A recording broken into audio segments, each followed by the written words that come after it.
একটি জাতি ছিল হযরত শুআয়ব আলাইহিস সালামের জাতি।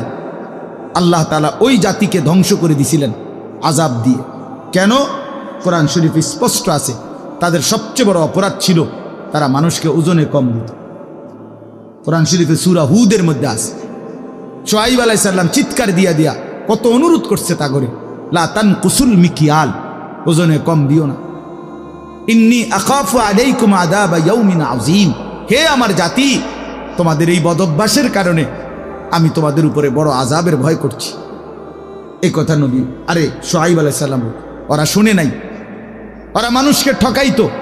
একদিন আল্লাহ তাআলা রাত গভীরে একজন ফেরেশতা পাঠাইছেন, ওরা ঘুমন্ত।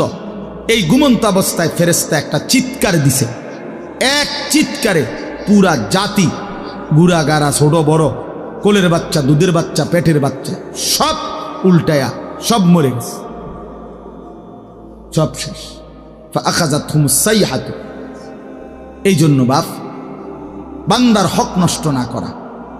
আল্লাহ তাআলা বলেছেন ওজনে কম দিও না, মানে প্রাপককে প্রাপ্য কম দিও না।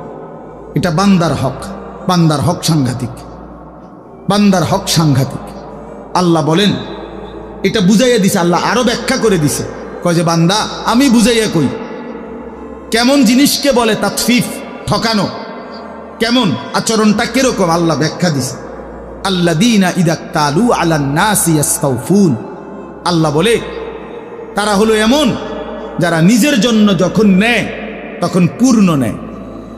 ওয়া ইযা কালুহুম আও ওয়াজানুহুম ইউখসিরুন, কিন্তু যখন অন্যের জন্য দেয় ওজন করে, ইউখসিরুন, তখন খাসারা কমায় দেয়। তখন কি করে দেয়? নিজে নিলে 4টায় একালি, আর অন্যরে দিতে লাগলে 3টায়ও একালি হয়ে যায়। বুঝেন নাই কথা? নিজে নিবার সময় 1000 গ্রাম পূর্ণ 1 কেজি, আরেকজনরে দিতে লাগলে 900 গ্রামও 1 কেজি। এমন বাটফার নাই? কথা বলেন না কেন? মানে নিজের বেলায় পূর্ণ নেয়, অন্যের বেলায় কমায় দেয়। আল্লাহ বলেন এই লোক মুতাফফিফ, তার জন্য জাহান্নাম, তার জন্য জাহান্নাম।